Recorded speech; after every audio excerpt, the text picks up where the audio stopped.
ॐ श्रुतिस्मृतिपुराणानाम् आलयं करुणालयं नमामि भगवत्पादं शङ्करं लोकशङ्करं शङ्करं शङ्कराचार्यं केशवं बादरायणं सूत्रभाष्यकृतौ वन्दे भगवन्तः पुनः पुनः निधये सर्वविद्यानां विजशे भवरोगिणां गुरवे सर्वलोकानां दक्षिणामूर्तये नमः। ॐ सहना भवतु सहनौ भुनक्तु सह वीर्यङ्करवावहै तेजस्विनावधीतमस्तु मा विद्विषावहै। ॐ शान्ति शान्ति शान्तिः। उद्धव गीता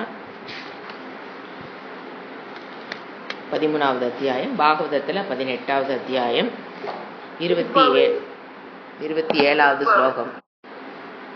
ஞானநிஷ்டः விரக்தः வா மத்பக்தः வா அனபேக்ஷகः ச லிங்கான் ஆஸ்ரமாம் த்யக்த்வா சரேத் அவிதி கோச்சரः. பகவான் கிருஷ்ணர் ஆசிரம தர்மத்தை சொல்லிட்டு வராரு. இந்த அளவுக்கு டீட்டெயிலாக பகவத்கீதையிலையோ இல்லை வேறு எந்த டெக்ஸ்ட்லையுமே அவர் சொல்லவே கிடையாது, வேறு எந்த ஆச்சாரியர்களோ சொல்ல கிடையாது. அவ்வளோ டீட்டெயிலாக பிரம்மச்சரிய ஆசிரமத்தில் என்ன செய்யணும் செய்யக்கூடாது, கிரகஸ்தாசிரமத்தில் என்ன செய்யணும் செய்யக்கூடாது, வானப்பிரஸ்தாசிரமத்தில் என்ன செய்யணும் என்ன செய்யக்கூடாது, சந்நியாசாசிரமத்தில் என்ன செய்யணும் என்ன செய்யக்கூடாதுங்கிற டீட்டெயிலாக சொல்லிட்டு வர்றார். இதில் நாம் இப்போ இருக்கிறது சந்நியாசி. அதில் விதிகோச்சர சந்நியாசி அவிதிகோச்சர சந்நியாசின்னு ரெண்டாக பிரிக்கிறார். விதிகோச்சரம்னா விதிகளுக்கு உட்பட்ட சந்நியாசி. What are the things you should do should not டூங்கிறதுக்கு கட்டுப்பட்டவன், அது விதிகோச்சர சந்நியாசி. அவிதிகோச்சர சந்நியாசி பற்றி நம்ம இந்த ஸ்லோகத்தில் பார்த்தோம். அது கட்டுப்பாடுகள் அவருக்கு கிடையாது. அவிதிகோச்சர சந்நியாசினா இறைவன் அவர்களுக்கு எந்தவித கட்டுப்பாட்டையும் விதிப்பது கிடையாது. there is no do, there is no don'ts. ஏன் இப்படி அப்படின்னு கேட்டிங்கன்னா, இறைவன் ஒரு மனிதன் எப்படி வாழணும்னு நினச்சி படைச்சாரோ அந்த நிலைக்கு வந்ததுக்கப்புறம் அவருக்கு டூவும் கிடையாது டோன்ட்டும் கிடையாது. அதுதான் உண்மை.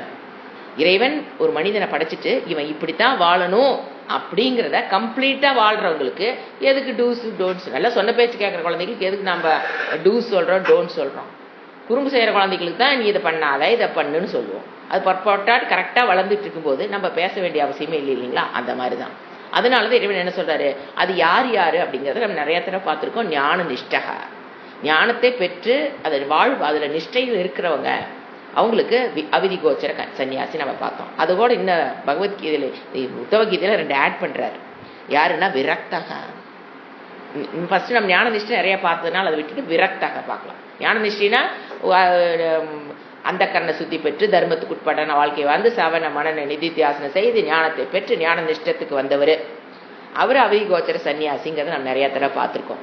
இங்க புதுசா அவர் சொல்றது விரக்தகா, வைராக்கியத்தை தீவிர வைராக்கியத்தை முழுமையாக பெற்றவர்கள்.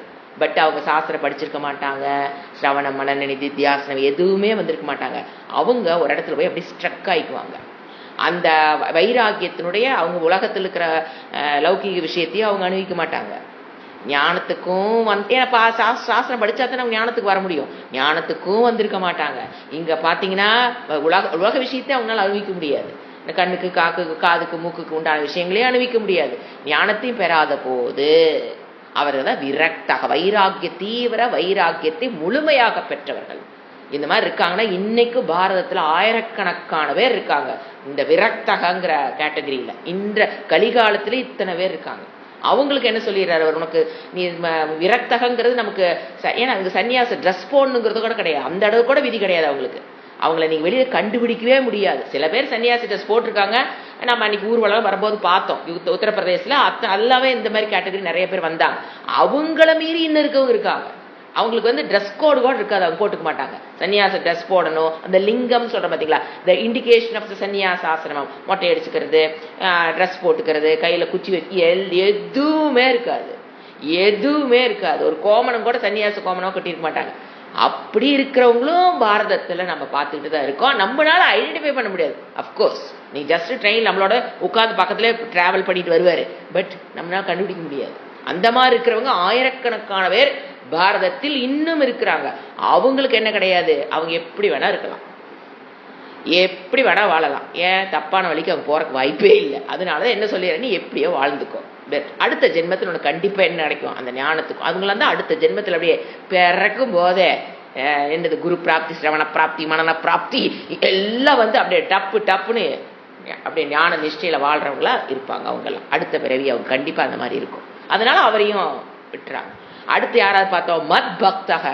இதுதான் சொசைட்டில கன்ஃபியூஸ் ஆகிற வேர்டு, மத் பக்தனா. நானும் தானே பக்தன், நானும் தானே கண்ணப்ப நாயனார்லாம் கறி வச்சு சாப்பிட்டார், நானும் சாப்பிட்றேனே. கண்ணப்ப நாயனார் கண்ணை கேட்டு நான் கொடுத்தாரு, நாம கொடுப்போமா? ஒரு சுண்டு வரல கொடுத்துருவோமா? சுண்டு வரலுடைய கால் பகுதி இறைவன் வந்து கேட்கறான்னு வெட்டி கொடுத்துருவோமா? எப்படி நீங்க கண்ணப்பனோர கண்ட இது பண்ணிக்கிறீங்க? உடனே மீராபாய் இவங்கெல்லாங்க மத் பக்தனாங்க. இப்ப நான் ஒரு எக்ஸாம்பிள் சொல்றேன், அவங்க எப்படி இருப்பாங்கன்னு. ஒரு ஒரு ஒரு அதாவது வாழ்க்கையில சில பேர் ஏதாவது ஒரு 2 செகண்ட் இதை அனுபவிச்சிருப்பீங்க, அவ்வளவுதான். அது அவங்க வாழ்க்கை ஃபுல்லா அனுபவிச்சுட்டு இருப்பாங்க. என்னன்னு தெரியுங்களா, நீங்க வந்து ஒரு ரொம்ப உங்களுக்கு பிடித்தமான கோயிலுக்கு போறீங்க. மத் பக்தக எப்படி இருப்பாங்க, எப்ப 24x7ங்க. அது நமக்கு வந்து ஒரு ஃபிராக்ஷன் தான் கிடைச்சிருக்கும், அதுக்கே நம்ம ஆச்சா ஓச்சான்னு விதிக்கும். இப்ப உங்களுக்கு பிடிச்ச ஒரு இஷ்ட தேவதா, ஒரு கொஞ்ச நேரம் மனமெல்லாம் போனோன்னு கும்பிட்டோன்னு வராது, அவர் கொஞ்ச நேரம் உட்காந்து அந்த அபிஷேகம் எல்லாம் பார்த்து. எதுக்கு அப்படி உட்கார வைக்கிறாங்க தெரியுங்களா? அப்பதான் மனம் வந்து அலைஞ்சிட்டு இருக்கிற மனம் அங்கே இங்கெல்லாம் அப்படியே கொஞ்ச நேரம் செட்டில் ஆகி நீ பாருங்க, போய் உட்கார்ந்ததுக்கு அப்புறம் மன தன்னைத்தானே அமைதி அடைய அந்த அபிஷேகத்தை பார்க்க அப்புறம் ஸ்கிரீனை போட்டுருவாங்க. அப்புறம் அலங்காரம் சூப்பரா பண்ணி நம்ம எப்ப திறப்பாங்க மனம் ஃபுல்லா அங்க குவி வைப்பாங்க பாத்தீங்களா, அது குருக்கள். எப்ப திறப்பாங்க, லேட்டாக எப்ப திறப்பாங்க, எப்ப அலங்காரம் இருப்பாங்க, கும்பல நான் ஃபர்ஸ்ட் அப்படிங்கும் போது டக்குன்னு ஸ்கிரீன் இழுத்தோன்னே அந்த உடம்பு ஒரு ஒரு ஒரு நிலைக்கு வரும் பாத்தீங்களா. அப்படியே ஒரு அதாவது அந்த நிமிஷத்துல அந்த மயம் ஆயிருவேன் நம்ம. அப்ப சில பேத்துக்கு மாலை, அதோட இண்டிகேஷன் பாத்தீங்கன்னா மாலையா, சில பேத்துக்கு கண்ணீர் போகும், சில பேத்துக்கு உடம்பெல்லாம் அப்படியே புல் அரிச்சிரும். அங்க வந்து அந்த ஒரு ஃபியூ செகண்ட்ஸ், அதெல்லாம் ஃபியூ செகண்ட், மினிட்ஸ் கூட இருக்காது, few seconds you will feel that ஒரு உணர்வு. அது வார்த்தைகளால் விளக்க முடியாது. அது எக்ஸ்பிரஷன். சில பேர் அழுகிறத பாக்குறோம், சில பேர் அப்படியே பாட்டை பாட ஆரம்பிச்சிருவாங்க, தங்களை அறியாம. கூட்டம் ஒண்ணுமே தெரியாது, சில பேர் ஆட ஆரம்பிப்பாங்க, சில பேர் பாட ஆரம்பிப்பாங்க, சில பேர் கத்த ஆரம்பிப்பாங்க. அந்த முருகன்னா அரோகரா அந்த ஒரு சத்தம் கேட்கும் நமக்கு, அது கத்தம் போடுவாங்க. அது வந்து ஒரு ஃபியூ செகண்ட்ஸ் இருக்கு பாத்தீங்களா. அது மாதிரி 24x7 இருக்கிறவரு கண்ணப்ப நாயன்னு மீரா அப்படி புரிஞ்சுக்கும். 24x7 அவங்க அதுலயே இருப்பாங்க. அவங்கதான் மத் பக்தர்களை தவிர நானுதான் பக்தன், நானுதான் கோயிலுக்கு போறேங்கிற இந்த கேட்டகரியில இங்க சேர்த்திடக்கூடாது. ஏன்னா நானும் அவிதி கோச்சரன். எதுக்கு தெரியும் நான் அழுத்தி சொல்றேன், எனக்கு விதி கிடையாது. ஏன் நான் தான் பக்தன் ஆயிட்டேன், எனக்கு ஒரு விதி கிடையாது. அது வேற, அவங்க எல்லாம் வேற, நான் வேற. அந்த நிலைக்கே ராமகிருஷ்ண பரமஹம்சர் எத்தனை பேர் நீ சொல்லாங்க இந்தியாவில் வாழ்ந்தவங்க, பாரதத்தில் வாழ்ந்தவங்க கோடானு கோடி பேர் இருக்காங்க மத் பக்தக. அவருக்கு என்ன சொல்லிடுறாரு, அவதி கோச்சரம், நீ உனக்கு எந்த என்ன கிடையாது, விதியும் கிடையாது. நீ சூடி கொடுத்த மாலையா இருந்தாலும் இஷ்டப்பட்டு போட்டுக்குவேன் ஆண்டாள். இந்த மாதிரி இருக்கவங்க தான் அவிதி கோச்சர். அவங்களுக்கு என்ன கிடையாது, இப்படித்தான் பண்ணணும் அப்படித்தான் பண்ணுங்கிற விதி கிடையாது. இது டீட்டெயிலா, ஏன்னா இது சொசைட்டில ரொம்ப கன்ஃபியூஸ் ஆகி இருக்காங்க ஜனங்க. அது அவங்களும் அப்படி இருக்காங்க, ஏன் நாம இருக்கக்கூடாது, அவங்களும் அப்படி இருக்காங்கன்னா அவங்க நிலைமைய வேற, நம்ம நிலைமை வேற. அது நமக்கு ஒத்து வர. நாம கண்டிப்பா விதிக்கு உட்டுப்பட்ட கிரகஸ்த ஆசிரமம் தான். நாம கற்பனையெல்லாம் எங்க போக வேண்டாம், அவிதி கோச்சருக்கெல்லாம் போக வேண்டாம். விதிக்கு உட்பட்ட அந்த பஞ்சமகா யக்னங்களை பண்ணி கர்மயோகத்தை பண்றதுக்கு மட்டும்தான் நமக்கு யோகிதாம்சம் இருக்கு. we are qualified for that only. we should not imagine that we are அவிதி கோச்சர அப்படின்லாம் இமேஜின் பண்ணிக்க கூடாது. ஏன்னா நிறைய பேர் பண்ணிட்டு வாழ்றத நம்ம பாக்குறோம். எனக்கெல்லாம் ஒண்ணும் கிடையாது, நான் பக்தர், அதெல்லாம் தப்பு, அப்படி இருக்கக்கூடாது. அதுங்க எம்பசைஸ் பண்றதுக்காக தான் பகவான் கிருஷ்ணர் சொன்ன. இது நான் சொல்றீங்க, கிருஷ்ணர் சொல்றார். அடுத்து நம்ம ஸ்லோகம், அந்த ஞானி அவிதி கோச்சர சன்னியாசி, ஏன் நான் வந்து அவங்களுக்கு அவ்வளவு ஃப்ரீடம் கொடுத்துட்டேன் அப்படிங்கிறதுக்கு அவங்க எப்படி இருக்கிறாங்க, அதனால நான் ஃப்ரீடம் கொடுத்துருங்கிறது விளக்குறார். ஏன் இவங்கெல்லாம் அவிதி கோச்சர ஞான நிஷ்டை மட்டும் எடுத்துக்கிறார். ஞான நிஷ்டனுக்கு நான் ஏன் குரு நித்திய பூஜையோ பித்ரு யக்னமோ பூத யக்னமோ எதுவுமே பண்ண தேவையில்லை அப்படின்னு ஏன் நான் அவருக்கு ஃப்ரீடம் கொடுக்குறேன். அவர் கிரகஸ்தாவா இருந்தாலும் எதுவும் பண்ண தேவையில்லை, சன்னியாசா இருந்தாலும் டூஸ் டோன்ஸ் கிடையாது. ஏங்கிறத, ஏன்னா அவர் எப்படி இருப்பாரு, ஞான நிஷ்டனா இருக்கவரே எப்படி இருப்பாரு, அதனால நான் வந்து அவருக்கு அவிதி கோச்சரம் பண்ணிட்டேன் அப்படிங்கிறத காரணத்தோட சொல்றாரு. ஏன்னா எனக்கு வந்து பாரபட்சம் கிடையாது, நான் வந்து என்ன இவங்களெல்லாம் எனக்கு ரொம்ப பிடிக்கும் அதனால கழட்டி விட்டுட்டேன் அப்படிங்கிறது கிடையாது. அவங்க அப்படி இருக்கிறதுனால ஆவிதி கோச்சரம். கிளீனா விளக்கிறார். என்ன சொல்றாரு பாருங்க. புதக பாலகவத்து கிரீடேத்து குஷலக ஜடவத்து சரேத்து வதேத்து உன்மத்தவத்து வித்வான் கோச்சர்யாம் நைகமக சரேத்து. அதாவது இது என்ன ஒரு முக்கியமான ஸ்லோகன் பார்த்தீங்கன்னா, இந்த சாஸ்திரம் ஃபுல்லா ஞானிக்கு 4 பேர் கொடுக்கும். அந்த 4ஐயும் அவர் இங்க போட்டார். அப்ப எல்லா உபனிஷத்திலையும் கரைச்சு குடிச்சிருக்காரு கிருஷ்ணர். ஏன்னா அங்க எங்கெங்க இருக்கிறது 4 தான் இருக்கும். ஞானிக்கு ஒரு 4 பேரு. யாரு நாம நிறைய படிச்ச உன்மத்தகவத்து பைத்தியக்காரனை போல இருப்பாரு, பாலகவத்து குழந்தைய போல இருப்பாரு. அந்த மாதிரி 4 என்னென்ன அவர் சொல்றாரு சாஸ்திரம் சொல்லியிருக்கு. அந்த 4ஐயும் கேப்சூலா பண்ணி அழகா ஒரே ஸ்லோகத்துல போட்டுட்டாரு. ஃபர்ஸ்ட் என்ன சொல்றாரு, புதகா மீனிங் எழுதிக்கலாம், அப்படி மீனிங் பார்த்துக்கிட்டே வரலாம். புதகன இந்த இடத்துல ஞானி. அப்ப ஞானிங்கிறவ அறிவை, எந்த ஒன்றை அறிந்தால் எல்லாம் அறிந்தது போலாகுமோ அதை அறிந்து அதில் நிற்பவன் புதகா. இந்த இடத்துல எல்லாமே வத்து வத்துனாங்க போலன்னு புரிஞ்சுக்கணும். யாரை போல, ஃபர்ஸ்ட் பாலக்க வத்து நல்லா புரிஞ்சுக்கணும். குழந்தையை போல், சைல்டு லைக், நாட் சைல்டிஷ். நல்லா புரிஞ்சுக்கணும். சைல்டு லைக் வேற, சைல்டிஷ் வேற. எப்படி நடந்துக்க மாட்டாரு அவரு, சைல்டிஷா நடந்துக்க மாட்டாரு, சைல்டு லைக். ரெண்டுக்கும் 1000 வித்தியாசம் இருக்கு.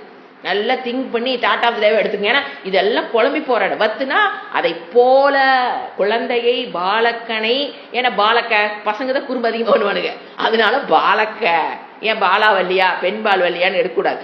பாலக்க வத்து சிறு பிள்ளை குறும்பு பண்ணிட்டு இருக்க அந்த நாட்டி பாய்ஸ் இருக்க அதை போல. அப்படின்னா என்ன அர்த்தம்னா, வாட் ஒற்றுமை ஒரு பையனுக்கும் ஒரு குழந்தைக்கும் எடுத்துக்கலாம். பாலம்னா குழந்தை, குழந்தைக்கும் அந்த ஞானிக்கும் என்ன ஒற்றுமை என்ன வேற்றுமை. ஒற்றுமைன்னு பார்த்தீங்கன்னா, அந்த குழந்தைக்கு இப்பெல்லாம் குழந்தைங்கிறது நம்ம காலத்துல 13 வயசு வரைக்கும் நம்ம குழந்தையாவே இருந்தோம். இந்த காலத்துல அது 3 வயசுலயே குழந்தைங்கிறது தாண்டி போயிருக்கு. புரிஞ்சுங்களா? அப்படியெல்லாம் வயசெல்லாம் கிடையாது. நம்ம 15 வயசு 13 வயசு வரைக்கும் இவங்க அந்த 3 வயசுல ஒரு ஃபர்ஸ்ட் ஸ்டாண்டர்ட் படிக்கிற பையன் விஷயமெல்லாம் நமக்கு 13 வயசுல தெரிஞ்சுதா என்னன்னு ஒரு பெரிய டவுட்டா இருக்கு. ஸோ அதனால அந்த மனம் தான், age is not the factor. மனம், அந்த பாலக்க மனத்தை பார்க்கணும். அந்த மனதை உடையவன் வச்சுக்கலாம். அந்த குழந்தைக்கு என்ன இருக்காது, ராகத்வேஷம் இருக்காது.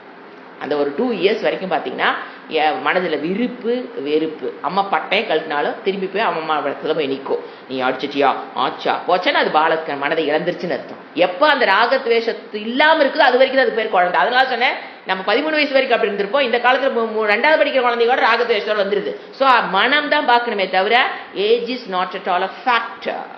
ஸோ அந்த மனம் என்ன மனம், ராகம் துவேஷம். இவங்க என்னை அடிச்சிட்டாங்க அதனால இவங்க பேச மாட்டேன், நான் கோச்சுக்குவேன், நான் கத்துவேன் அப்படின்னா அது குழந்தை பருவத்தை தாண்டி போயிடுச்சுன்னு அர்த்தம். ஸோ அதுக்கு முந்தின இருக்கிற ஸ்டேஜ். அப்போ அவங்க குழந்தைங்களுக்கு என்ன கிடையாது, நான் எனக்கு இது பிடிச்சிருக்கு, இவங்க எனக்கு வேணுங்கிறதெல்லாம் வாங்கி தராங்க, இவங்களால பிடிக்கும், இவங்கெல்லாம் எனக்கு தப்பு அடிக்கிறாங்க, அது அப்படிலாம் இருக்காது. ராகத்வேஷம் கிடையாது. 2வது தன்னை தானே ப்ரொஜெக்ட் பண்ணி, இதெல்லாம் ஆப்போசிட். இதெல்லாம் ஒற்றுமையில சொல்றேன். இவரு குழந்தைக்கும் ஞானிக்கும் உள்ள ஒற்றுமை. அவருக்கு என்ன கிடையாது, ராகத்வேஷம் எல்லாம் கிடையாது. ஒருத்தர் நம்மளை ஒருத்தர் திட்டினாங்கனோ இல்லை ஒருத்தர் தப்பா ஒரு கஷ்டத்தை கொடுத்தாங்கனோ அவருக்கு அதெல்லாம் ஒன்றும் இருக்காது. ராகம் கிடையாது, தேவம் பண்றியா சரி போயிட்டே இரு. அது ஒரு செகண்டுக்கு அது என்ன அவ்வளோதான், நீ போயிட்டே இரு, உன் வாழ்க்கை நீ பாரு, என் வாழ்க்கை நான் பார்க்கணும், போயிட்டே இரு. எந்த விதமான டிஸ்டர்பும் ஆக மாட்டாரு. ஞான நிஷ்டையில் இருக்கிறவர். ஃபர்ஸ்ட் ராகத்வேஷங்கிறது குழந்தைகிட்டையும் கிடையாது, ஞானிகிட்டையும் கிடையாது. மனம் எப்படி இருக்கும், அட் பிரசன்ட் என்ன அப்ப நடக்குதோ அது எல்லாத்தையும் போட்டு அந்த குழந்தை எப்படி விளையாடுது, கீழே விழுந்தாலும் சுத்தி முத்தி பார்க்க யாராவது இருந்தா தான் அழுகு, இல்லைன்னா அதை அப்படியே அட்ஜஸ்ட் பண்ணிட்டு அப்படியே போயிடும். அந்த மாதிரி அந்த ஃபிராக்ஷன் வலி இருக்கும் அந்த குழந்தைக்கு, அந்த கீழே விழுந்த வலி இருக்கும். பட் அடுத்த செகண்ட் என்ன ஆயிருது, என்ன சொல்லாது, நான் ஏன் விழுந்தேன், நான் மட்டும் ஏன் விழுந்தேன், அவன் ஏன் உழுகல, இந்த எதை கவலைப்படுது என்ன குழந்தை, நான் ஏன் விழுந்தேன். வலிக்கிற வரைக்கும் அது நாம இல்லைன்னா அந்த வலி தானே சமாளிச்சுக்கும். யாராவது பார்க்குறாங்களா மட்டும்தான் கொஞ்ச நேரம் அழுது பார்க்கும், ஏதாவது நம்மளுக்கு அட்டென்ஷன் கிடைக்குமா. அந்த மாதிரி ஒரு லைஃப். மனதை பாருங்க, வயசையோ உடம்பையோ பார்க்காதீங்க, மனம். அடுத்தது தன்னைத்தானே ப்ரொஜெக்ட் நினைக்காது, நான் தான் எல்லாத்த விட கிரேட் அப்படின்னு. அது குழந்தை தன்மை இழந்துருச்சுன்னு அர்த்தம். அந்த மனசு மட்டும்தான் நான் என்னைத்தானே நான் கிரேட்டுன்னு அந்த குழந்தை ப்ரொஜெக்ட் பண்ணிக்க விரும்பாது. மற்றவங்களை இம்ப்ரெஸ் பண்ணணும்னு நினைக்காது. எப்போ இம்ப்ரெஸ் பண்ணணும்னு நினைச்சாவோ அது குழந்தை தன்னை விட்டுட்டு அடுத்த ஸ்டேஜுக்கு வந்துருச்சுன்னு அர்த்தம். இம்ப்ரெஸ் பண்ணணும்னு நினைக்காது, தன்னை ப்ரொஜெக்ட் பண்ணணும்னு நினைக்காது. அதே மாதிரிதான் ஞானி என்னது, தன்னை ப்ரொஜெக்ட் பண்ணிக்கணும், நான் வல்லவன் செல்லவன் அதை தெரிஞ்சவன் இதை ப்ரொஜெக்ட் பண்ணிக்கணும், தன்னை ஒரு மற்றவங்கள நம்ம பெருசாக நினைக்கணும், அதுக்கு தகுந்த மாதிரி இம்ப்ரெஸ் பண்ணிக்கணும், மற்றவங்கள என்ன கிரேட்டாக பார்க்கணுங்க, அதெல்லாம் ஏதும் கிடையாது. வேணா வாங்க படிங்க, இல்லைன்னா போயிட்டே இருங்க, அவ்வளோதான். யாரை இம்ப்ரெஸ் பண்ணணும், யாரையோ நம்மளை ப்ரொஜெக்ட் பண்ணிக்கணும், the great, I am the great, இருக்கிறவங்க எல்லாத்தோட நான் தான் கிரேட், அதெல்லாம் ஒன்றும் அவருக்கு இருக்காது. வரீங்களா படிக்கிறீங்களா போயிட்டே இருங்க, ஆசீர்வாதம் வாங்குறீங்களா போயிட்டே இருங்க, அவ்வளோதான். அவரை பொறுத்த வரைக்கும் யாருக்கிட்டையும் இம்ப்ரெஸ் பண்ணணும் ப்ரொஜெக்ட் பண்ணுங்கிற அந்த ஃபீலிங்கு 0%. அது சுத்தம். எப்படி குழந்தைக்கு எப்படியோ அந்த மாதிரி. அடுத்த பாயிண்ட்டு, சாஸ்திர விதி குழந்தைக்கும் கிடையாது, ஞானிக்கும் கிடையாது. குழந்தை இந்த குழந்தை மனம் இருக்கிற வரைக்கும் அதுக்கு விதி கிடையாதுங்க. எது பண்ணாலும் தப்பு, ஒரு எதை கொன்னாலோ தப்பு பண்ணாலும் எதுவுமே அதோட பாவத்தில் புண்ணிய பாப்பம்ங்கிறது கிடையாது, விதிங்கிறது கிடையாது. ஏன்னா சாய்ஸுங்கிறது அதுக்கு சரியா யூஸ் பண்ண தெரியாது. அந்த ஏஜ் வரைக்கும் தேர்ந்தெடுக்கிற சக்தி அதுக்கு ஃபுல்லா கிடைக்கிற வரைக்கும் அதுக்கு விதி கிடையாது. அந்த மாதிரி ஞானிக்கும் விதி கிடையாது. நோ பாப்பம், நோ புண்ணியம், நோ ஆகாமி ஆல்சோ. குழந்தைக்கும் ஆகாமி கிடையாது, ஞானிக்கு ஆகாமி கிடையாது. அந்த இடத்துல 2 பேர் ஒற்றுமை. அப்புறம் குழந்தைக்கு வாழ்க்கையில ஒரு லட்சியம், நான் இதை அடையணும், இத்தனை டேர்ன் ஓவர் பண்ணணும், இந்த டிகிரி படிக்கணும், இத்தனை உறவுகளை சேர்த்தணும், இதுக்குள்ள கல்யாணம் பண்ணணும், இந்த மாதிரி எந்த லட்சியமும் குழந்தைக்கு கிடையாது. வாழ்க்கையில் இருக்க என்ன அந்த குழந்தைக்கு லட்சியம்? அம்மாவுக்கு தான் லட்சியம் வச்சு உட்கார வச்சு கொட்டை வச்சு படிக்க வைக்கிற, அதுக்கு என்ன லட்சியம்? விளையாண்டா போது ஜாலி. நோ லட்சியம். இது அடையணும்னோ, நான் இன்னும் இதை அடையலின்னோ, இதை சீக்கிரமா அடையணும்னோ, அது குழந்தைக்கு அந்த ஃபீலிங்கே கிடையாது. So relaxed. அந்த மைண்ட் பாருங்க எப்படி இருக்கணும், சோ ரிலாக்ஸ்ட். அதேதான் யாருக்கு? ஞானிக்கும். நான் இன்னும் இதை அடையல, இந்த காலத்துக்குள்ள இதை அடையணும், எப்படியாவது அடையணும், அப்படி பிடிக்கலாமா இப்படி பிடிக்கலாமா அப்படிங்கிற அந்த மைண்டு தாங்க அந்த ப்ரெஷரைசிங், அது அவருக்கு கிடையாது. ஆனா அவரு இதுதான் 2 பேத்துக்குள்ள ஒற்றுமை. இப்ப அடுத்தது 2 பேத்துக்குள்ள வேற்றுமை பார்க்க. அப்பதான் வத்துங்கிற வேர்டுக்கு மீனிங் புரியும். பாலக்கா வத்துங்கிறது இந்த இடத்துல எல்லாம் 2 பேர் ஒத்துவ. வேற்றுமை குழந்தைக்கு இருக்கிற அஜ்ஞானம், உலகத்தை பற்றிய அஜ்ஞானம், தன்னை பற்றிய அஜ்ஞானம் ஞானிக்கு கிடையாது. அவர் தன்னை பற்றிய அறிவு இருக்கு, உலகத்தை பற்ற தனக்கு வாழ்க்கைக்கு எது தேவை அதுக்குண்டான ஞானத்தை அவர் வச்சிருப்பார். ஸோ அஜ்ஞானம் குழந்தைகிட்ட இருக்கும், ஞானிகிட்ட கிடையாது.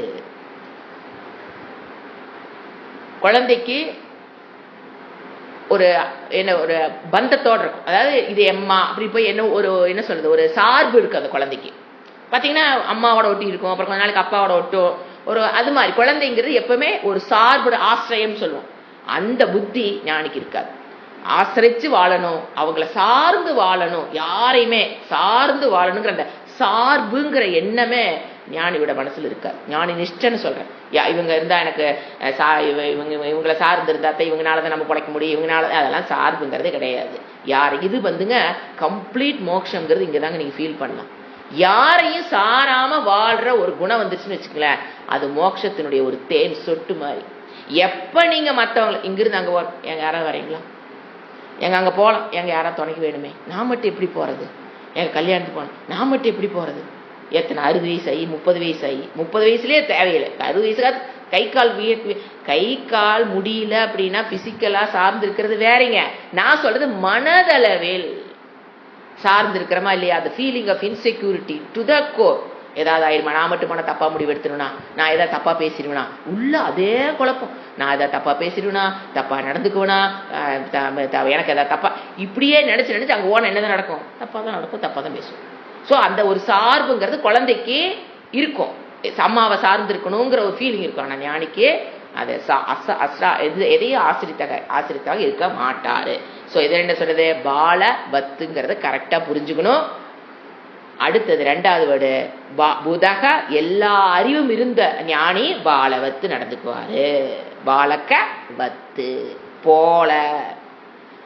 அப்புறம் கிரீடேத்து, குழந்தையை போல விளையாடுவாரு. குஷலக ஜடவத்து, அது அடுத்த பாயிண்ட். இதோடைய கிரீடேத்துங்கிறது விளையாட்டுங்கிறது குழந்தையோட சேர்ந்து. இப்ப குழந்தை விளையாடுது, குழந்தையை போல் விளையாடுவார்.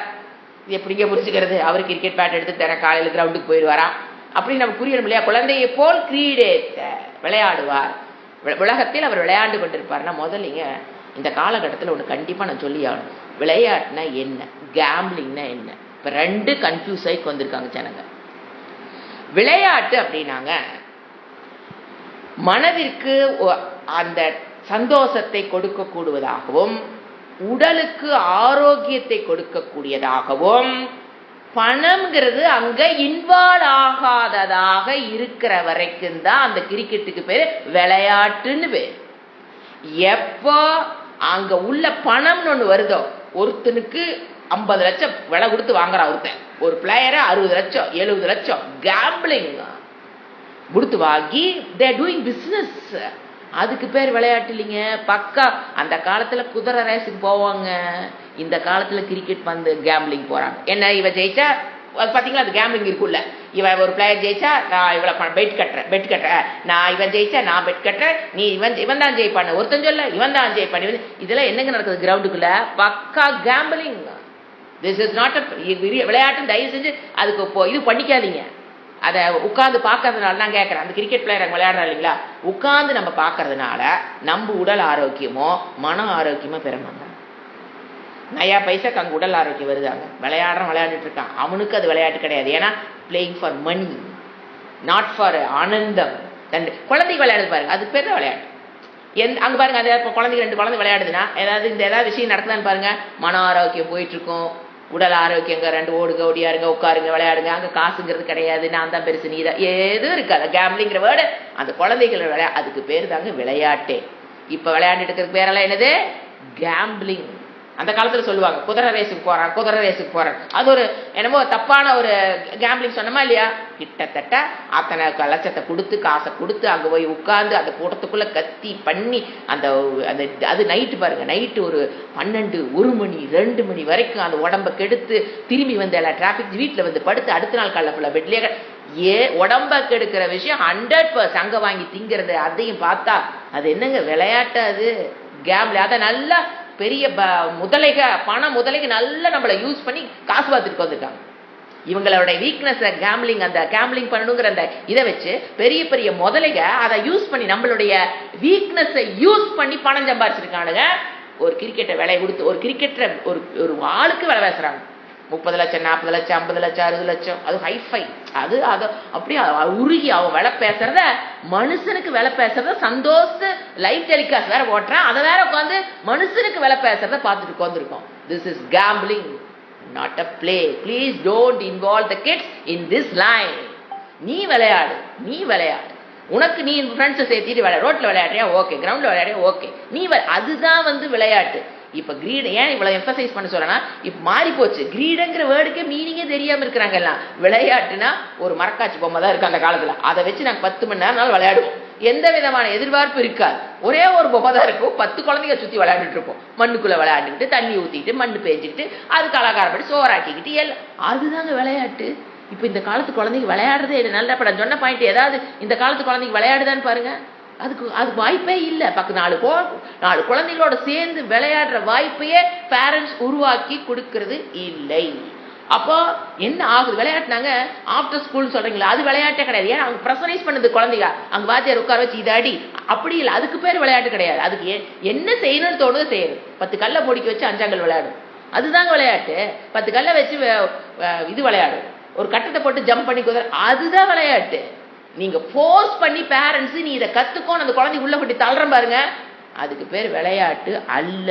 அங்க மன சந்தோஷங்கிறதோ உடல் ஆரோக்கியங்கிறது நாம நினைச்சுக்கிற வருது. எப்ப மனம் அந்த குழந்தை ஆரோக்கியமா விளையாடுனா, நீ என்னமோ விளையாடு சாமின்னு விட்டு பாருங்க, அது விளையாடு பாத்தீங்களா, அங்கதான் மன ஆரோக்கியம். நாம ஃபோர்ஸ் பண்ணி கொண்டு ஒன்று விடுற வச்சுங்களேன், அது ஆரோக்கியத்தை தராது கண்டிப்பா. அதனாலதான் இங்க என்ன சொல்ற, கிரீடகங்கிற வேர்டை நான் எக்ஸ்பிளைன் பண்றேன். இப்ப இவர் என்ன சொல்றாரு, ஞானி எந்த, இப்ப புரிஞ்சுங்களா, அவர் போய் என்ன கிரிக்கெட்ல போய் உட்காந்து டிக்கெட் வாங்கி உட்காந்து லைன்ல போய் பெங்களூர்ல மேட்ச் நடக்குதுன்னு போய் பாக்குற ஆள் அல்ல. எனக்கு கிரீடை வச்சு நம்ம சொல்லட்டுமா, குழந்தைய போட விளையாடுவாருனா கிரிக்கெட் மேட்சுக்கு போவாரான்னு கேட்கக்கூடாது. அவருடைய மனம் எப்படி இருக்குன்னா, அந்த குழந்தையோட மனம் எப்படி அது ஒரிஜினலா ஒன்று விளையாடும் போது அது எப்படி இருக்கும், அது எந்த விதமான பொல்யூஷன் இல்லாத ஒரு கேம் விளையாடு பார்த்தீங்களா, அதை போல மனமுடையவன் எடுத்துக்கணுமே தவிர இப்ப நடக்கிற விளையாட்டு மாதிரி அவர் விளையாடுவாரு, கிரிக்கெட் போவாரு, செஸ்ஸுக்கு போவாரு, கற்பனை பண்ணிக்கூடாது. ஆச்சுங்களா, கிரீடத்து விளையாடுவார். அடுத்த பாயிண்ட் குஷலக ஜடவத்து. குஷலக அப்படின்னாங்க இன்டெலிஜென்ட் அர்த்தம். கௌஷிக் அப்படிங்கிறது கௌசல்ய பாவம், குஷலசிய பாவம் கௌசலம்.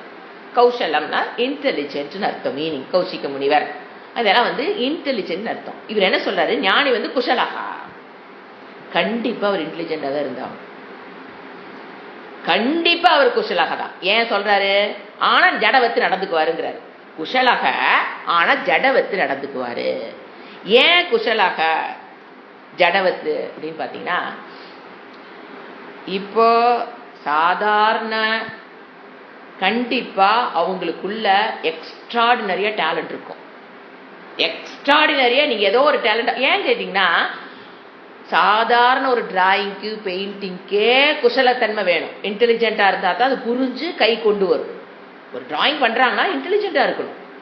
90க்கு 100 99 வாங்குற மட்டும் இன்டெலிஜென்ட் சொல்லக்கூடாதுங்க. உன்னை பார்த்தா வரையறான் பாருங்க, அவன் பக்கா இன்டெலிஜென்ட். ஏன்னா அப்படியே அதை எப்படி கொண்டு வரது, கைக்குள்ள கொண்டு வரா பாருங்க, அந்த தன்மையை சொல்றேன். மார்க் வாங்குறது நான் சொல்லல, அது நான் 2 தடவைக்கு 4 தடவை அபியாசம் பண்ணா மார்க் வந்துருங்க. அதெல்லாம் மார்க் வாங்குற பையன் இன்டெலிஜென்ட் மட்டும் நீங்க கணக்கே போடாது. ஏன்னா 2 தடவைக்கு 4 தடவைக்கு 8 தடவை அபியாசம் பண்ணிட்டு வந்தானே வச்சுக்க, 100க்கு 100 வாங்கிடுவான் அவன். அது அந்த அது இல்லை, பார்க்கறான் அப்படி கை வருது பாருங்க. டிராயிங் ஒரு கவிதை எழுதுற தன்மை, ஒரு பார்த்தோன்னா அது ஒரு வேறொரு மாதிரி திங்க், அவனுக்கு பேர் தான் குஷலாக ஆச்சுங்களா. இவர் என்ன சொல்றாரு, கண்டிப்பா ஞானி குஷலாவா தான் இருப்பார். ஏன்னா அதாவது சாதாரண இந்த ஆத்ம ஞான நிஷ்டைக்கே அவர்னால பண்ண முடிகிற அளவுக்கு அவருக்குள்ள கெப்பாசிட்டி இருக்குன்னா மற்ற கெப்பாசிட்டி இல்லாமையே போயிருங்கிறார் அவர் சொல்ல பாயிண்ட். புரியுதுங்களா? ஞான நிஷ்டையில போய் நிக்கிறது கோடானா சகச பேர் 1000 பேர் படிக்கிறாங்க. அதுல ஆச்சரியவத்து, அதுல புரிஞ்சுக்கிறது கஷ்டம், சொல்லி கொடுக்கறது கஷ்டம். இத்தனை கஷ்டத்தையும் தாண்டி ஒருத்தர் அதுல போய் நிக்கிட்டாரு அப்படின்னு வச்சுக்கோங்க, நின்னுட்டாரு, கண்டிப்பா அவர் எப்படியா தான் இருக்கணும், பக்கா குஷலாகவா இருக்கணும். Intelligent person can shine in this field. நாம நினைச்சுக்கிறோம் சாமியாரு ட்ரெஸ்ஸை போட்டுட்டு ஆசிரமத்துல சுத்திட்டு இருப்பாங்க பார்த்தீங்களா, பறக்குன்னு நாம நினைச்சிருப்போம். ராக்கெட் விடுறவனை விட அவர் இன்டெலிஜென்டா இருப்பாரு.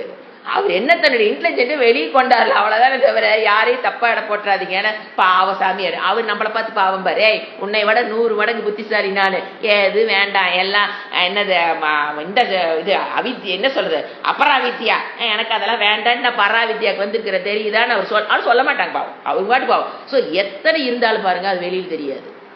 அவருக்குள்ள நீங்க உள்ள கிட்ட போக போத தெரியும், சாமி இத்தனையா இவருக்குள்ள இருக்குது திறமைன்னு அவங்க கிட்ட போறவங்களுக்கு தான் தெரியும், வெளியில இருக்கவங்களுக்கு தெரியாது. இவர் தான் ஒரு துண்டை ஒன்று கட்டிக்கிட்டு சுத்திட்டு இருக்கிறாரு, இவர் என்ன ஏதோ கிளாஸ் எடுப்பார், ஏதோ பகவத்கீதை எடுப்பார், அவ்வளவுதான் தெரிய இருக்கு.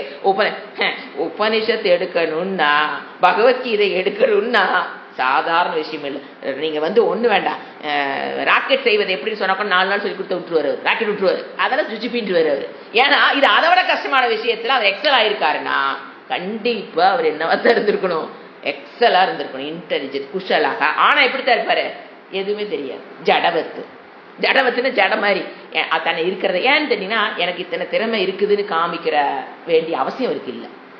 ஐ எம் வெரி டேலண்டட், அது தேவையே இல்லை அவருக்கு. பார்க்குறியா டேலண்டா, சரி வச்சுக்குவோம். ஸோ என்ன இல்லை, தன்னை ப்ரொஜெக்ட் பண்ணிக்கணும், தன்னை பெரியாள் ஆக்கிக்கணும், நான் பெரியாள்னு மற்றவங்கெல்லாம் என்னை பெரியாள் நினைக்கணும், அதெல்லாம் எதுவுமே கிடையாது அவங்களுக்கெல்லாம். பொஸ்கான்னு மார்கழி மாசம் குளிர்ல ஒரே ஒரு துண்டை போத்திட்டு அப்படியே போயிட்டு இருப்பாரு ஒரு வாட்டுக்கு, அப்பா சாமின்னு இருக்கும். ஆனா அதுக்குள்ள இருக்க அந்த கெப்பாசிட்டி ஆஃப் த பிரெயின் இருக்குது பாருங்க, எக்ஸலண்டா இருக்கும். ஏன்னா அந்த அபியாசம் பண்ணி அந்த மனதில் இருக்கிற கிளேசங்களா விளக்கி மனம் அப்படியே எதை போட்டாலும் புரிஞ்சுக்கும், எதை உள்ள போட்டாலும் கிரகிச்சுக்கும். ஏன்னா மனதை அப்படி கிளீனா வச்சிருக்காரு, ராகம் கிடையாது, துவேஷம் கிடையாது, மதம் கிடையாது, மாத்திரை அப்படியே கிளீனா வச்சிருப்பாரு. நீங்க எதை சொல்லி கொடுங்க அப்படி எக்ஸல் ஆயிடுவார். நீங்க +2 எழுத சொன்னா கூட ஒரு 6 மாசத்துல ஒரு 2 மாசத்துல படிச்சு +2 எழுதிடுவார். எழுதாதவரா இருந்தா, காலேஜ் நீங்க இன்ஜினியரிங்கா இருந்தா கூட நீங்க உட்கார வச்சு அவர் படிக்கணும்னு நினைச்சாருன்னா 4 வருஷத்துல படிக்கிறதா 2 வருஷத்துல படிச்சுடுவார். ஏன்னா அவருக்கு அந்த மனம் அது செட்டில் ஆயிடுச்சு. எது போட்டாலும் கான்சன்ட்ரேஷன் 200%. அப்புறம் என்ன சொல்லி கொடுத்தா அப்படியே புரிய போகுது அவருக்கு. அதை சொல்ல அபராவித்யாங்கிறது easy to learn, to digest, to என்ன சொல்றது, அந்த வாந்தி எடுக்கிற வேலை ரொம்ப ஈஸி எக்ஸாம்ல. பராவித்யாவே அவர் கத்துக்கிட்டாருன்னா இந்த விஷயம் எல்லாம் அவருக்கு சுச்சுப்பி. எதை போட்டாலும் ஷைன் ஆகும். நீங்க பிசினஸ் போய் கடையில் உட்கார வச்சா டவுன்ல போயிட்டு இருக்க பிசினஸ் ஒரே மாசத்துல தூக்கி நடத்திடுவாரு. எல்லா கெப்பாசிட்டி உள்ள இருக்கும். ஆனா எப்படிதான் இருப்பாரு, ஜடவத்து, ஏது எனக்கு தேவையில்லடா சாமி நீ போராடிட்டு இருன்னு. அதனால அவர் எதுலையும் கலந்துக்காதனால அவருக்கு தெரியாதுன்னு இல்லை. அவருக்கு இயலாமைங்கிறது எதுலையுமே இருக்காது. 100% டேலண்டா இருப்பாரு. அவரே பார்த்து என்ன பண்ணிடுறாரு, ஜடவத்து ஒதுங்கிறாருன்னு நம்ம புரிஞ்சுக்கணும். அவரையா தப்பா அவங்க இடம் போட்டக்கூடாது. அதை புரியுதுங்களா? குஷலாக ஆனா எப்படித்தான் இருப்பாரு, ஜடவத்து. வெளியில பார்த்தா ஒன்னும் தெரியாது, திறமை இல்லாதவரை போல தன்னுடைய தனித்தன்மையை காட்டணும்னோ முடிஞ்ச அளவுக்கு அவர் மறைச்சுக்குவார். தன்னுடைய தனித்தன்மையை மறைத்துக் கொள்வாரே தவிர வெளிக்காட்ட மாட்டார். அவருக்கு அதனால அப்படிப்பட்டவங்களுக்கு என்ன கிடையாது, சாஸ்திர சொல்லுமே மூடவத்து. மூடவத்துல என்னது, இன்னொரு பாயிண்ட் நம்ம புரிஞ்சுக்கணும். இப்ப நிறைய பேர் அங்கிருந்து சொசைட்டி இருந்து பாக்குறவங்க அந்த சுவாமிஜி எல்லாம் பார்க்கும்போது எனக்கு கிரகஸ்தால கண்டுபிடிக்க முடியாது. அவங்களால சுவாமிஜிங்க போது அவங்க ஐடென்டி பண்ணிடுறாங்க. ஜென்ரலா சொசைட்டி அவங்க பாக்குறது, இவனால உலகத்துக்கு என்ன பிரயோசனம்? மொத்த கேள்வி பாருங்க, இவங்கனால என்ன பிரயோசனம் கேட்டிருக்கோம். நீங்க கேட்டிருக்கீங்களா? நாங்க நிறைய கேட்டிருக்கோம். செல்லா படிக்கிறீங்க போறீங்க, அவர் பாட்டுக்கு போய் சன்னியாசி ஆயிடாரு. இவர் இப்ப என்னால பாரு கம்பாரிசன். இப்ப என்னால பாரு, நான் ஒரு குடும்பம் வச்சிருக்கேன், பசங்க, அதோட உழைப்பு, அது என்னோட உழைப்பு, என்னோட வாழ்க்கைய நான் இந்த குழந்தை கொடுத்துருக்கேன். எங்க அம்மா அப்பாவை நான் பாத்துக்கிறேன், குடும்பத்தை பாத்துக்கிறேன். நான் போய் சோசியல் ஒர்க் பண்ணிட்டாங்கன்னா அவங்களுக்கு கையிலேயே பிடிக்க முடியாது. என்ன 4 பக்கம் போய் எதை நாள் செஞ்சு வச்சுட்டா நான் சோசியல் ஒர்க் பண்றேன், சமுதாயத்துக்கு நான் இவ்வளவு உழைக்கிறேன், அப்படி என்னால இவ்வளவு பிரயோசனம் ஆயிட்டு இருக்குது மக்களுக்கு. சன்னியாசி காமிச்சு இவங்கனால என்ன பிரயோசனம்? முட்டாள் ஜனங்கள். என்ன தெரியுங்களா, அவருடைய existence in this earth will balance the earth. அது தெரியுறது இல்ல, ஜஸ்ட் தேர் எக்ஸிஸ்டன்ஸ் போதும். இந்த உலகத்துல அப்படி ஒரு ஆத்மா ஊர்ல ஒரு நம்ம ஊர்ல இருக்குது அப்படின்னா, நம்ம நாட்டுல இருக்குது அப்படின்னா, அந்த டிக்கெட் உயிர் வாழ்ந்தாவே போதுங்க. எக்ஸிஸ்டன்ஸ் இது நான் சொல்லுங்க, உபனிஷத் சொல்லுது. Just their existence will balance the earth. இது தயானந்த சரஸ்வதி சுவாமியோட வேர்டு. அதனால அந்த வேர்டு எனக்கு அப்படியே இருந்தா அப்படி இங்கிலீஷ்லயே வந்துருச்சு. Just their existence will balance the earth. நீங்க thought of the day think பண்ணி பாருங்க. என்னென்ன விதத்துல இது நம்ம உட்கார்ந்து எடுத்தோம்னா இதுக்கு 2 கிளாஸ் தேவைப்படும். எப்படிங்க அவங்களுடைய ஜஸ்ட் எக்ஸிஸ்டன்ஸ் திங்க் பண்ணி பாருங்க. லோக க்ஷேமார்த்தம் மட்டும்தான் எனக்கு தெரியும், எனக்கு எதுவுமே தெரியாதுன்னு ஒரு ஆளு எதையுமே வெளியில காமிக்காம இருக்கிறாருன்னா, அவர் வாழ்ற, அவர் ஜபத்துல உட்காந்துருக்கலாம் 24 ஹவர்ஸும், தியானத்துல உட்காந்துருக்கலாம், இல்ல பூஜையில உட்காந்துருக்கலாம், இல்ல வெளி உலகத்துக்கு வராம ஒரு குகைக்குள்ள போய் அவர் உட்காந்துருக்கலாம். Doesn't matter. அவருடைய எக்ஸிஸ்டன்ஸ் பேலன்ஸ் தர்மா. அவர் அப்படி உட்கார்ந்து தியானம் பண்ணாலும் உலகத்துக்கு தான் பண்ணுவார், பூஜை பண்ணினாலும் உலகத்துக்கு தான் பண்ணிட்டு இருப்பார். பேலன்ஸ் ஆகுமா? ஆகாது. சுயநலவாதிகள் நிறைந்த உலகத்தில் இந்த மாதிரி 4 டிக்கெட் வாழ்ந்தா தான் பேலன்ஸ் ஆவர்த். அதான் சொல்லுது, பேலன்ஸ் உலகத்தையே அவர் பேலன்ஸ் பண்ணி, அவருடைய எக்ஸிஸ்டன்ஸ், ஜஸ்ட் தேர் எக்ஸிஸ்டன்ஸ் நாள உலகம் பேலன்ஸ் ஆகுது. the world will be balanced. இது புரியாம தான் என்ன சொல்லிட்டு இருக்கிறது, உலகம் எதுக்குமே லாய்க்கலா சன்னியாசி. இது ஒரு பட்டவ போய் இருந்து பார்த்தா தான் தெரியும். இங்க படிக்கிறதுக்கும் அவர் படிக்கிறதுக்கும், இங்க நாம நடந்துக்கிறதுக்கும் அவர் நடந்துக்கிறதுக்கும் எத்தனை டிஃபரன்ஸ். இது யார் சொல்றா? கிருஷ்ணர் சொல்றார். அடுத்து சரேத்துனா அப்படி அவன் வாழ்க்கையை நடத்தி கொள்வான். எப்படி? புதகாப்பி பாலகவனா இருப்பான், விளையாட்டுல விளையாண்டுட்டு இருப்பான். குஷலகாப்பி எப்படிதான் இருப்பான்? ஜடவத்து. அடுத்த பாயிண்ட், வதேத்து உன்மத்தவத்து. உன்மத்தவத்து அப்படின்னா பைத்தியம்னு அர்த்தம் சமஸ்கிருதத்துல. பைத்தியத்தை போல வதேத்து. இது எப்படி புரிஞ்சுக்கிறது? பைத்தியம்ங்கிறது எப்படி கொண்டு ஞானியோட போய் எப்படிங்க இதெல்லாம் அடக்குமாங்க? இவ்வளவு கஷ்டப்பட்டு வந்தவரை போய் பைத்தியங்குதே சாஸ்திரம், கேட்கவே முடியலையே. புரியாத வரைக்கும் புரியாது, சொன்னா புரிஞ்சு போயிடும். என்னன்னு கேளுங்க. நீங்க ஒரு பைத்தியத்தை பாருங்க, சூப்பரா எக்ஸ்பிளைன் பண்ணாரு சுவாமிஜி. இப்ப அது வரைக்கும் அந்த வியூ, அந்த பாயிண்டே நமக்கு எட்டி இருக்காது. ஏன்னா பைத்தியம் ஞானி நம்மளால கிட்ட கூட கொண்டாட முடியாது, மண்டைக்கு கூட 2 பேருக்கு கிட்ட கொண்டு வர முடியாது. அவ்வளோ ஒரு டிஃபரன்ஸ் நம்ம பார்க்கறோம். எப்படி சாஸ்திரம் சொல்லு, கிருஷ்ணர் சொல்றாரு. அதுவும் இப்ப பைத்தியத்தை பாருங்க, நாம நினைச்சுக்கிறோம் அவங்கள பாவம்னு. அவங்கள பாவமே கிடையாதுங்கிறது இப்பதான் நான் சொல்லும் போது புரியும் பாருங்க. நீங்க மனசுக்குள்ள நேற்று ஒரு ஸ்டூடெண்ட் தான் ஷேர் பண்ணாப்புல, ஜி நான் என்னுடைய விருத்தியெல்லாம் என்னதான் விருத்தி எனக்குள்ள வருதுன்னு செக் பண்ணி பார்த்தேன். அப்புறம் பர்ஃபெக்ட். அது என்னென்ன இன்னைக்கு காலேருந்து சாயங்காலம் வரைக்கும் எனக்கு என்னென்ன விருத்தி வருதுன்னு பார்த்தேன். அதாவது 5 இந்திரியங்கள் மூலியமாக வருகிற விருத்தியை விட உள்ள இருக்கிற வாசனை தான் விருத்தியா வருது இல்லைங்களா? உள்ள இருக்கிற வாசனை என்ன சொன்ன நானு விருத்தியா அதுதான் அதிகம். 200% உண்மை. எப்படி அவ கண்டுபிடிச்சா எனக்கு தெரியல. Hats off to her. உண்மை அது. அதான் சொன்னேன், அது பலம் ஜாஸ்தி சொல்லிட்டு நான் விட்டுட்டேன். அதை திங்க் பண்ணி கண்டுபிடிச்சிட்டாவ. வித்தினா என்னங்க, பார்க்கணும் வரணும் அட் பிரசன்ட்ங்கிற நான். அப்ப என்ன அர்த்தம்? அந்த that shows what she is not living at present அர்த்தம். அப்படிதானே? இப்ப நீ என்ன பாக்குறியோ அதுல என்ன கேட்கறியோ அது அப்ப என்ன லிவிங் அட் பிரசன்ட். அப்ப அப்பதான் அவளுக்கு என்ன தெரிஞ்சிருக்குது? Oh I am not living at present. ஒன்னா எதிர்காலத்தை பத்தின ஆங்ஸைட்டி, இல்லையா இறந்த காலத்தை பத்தின ஒரிஸ்.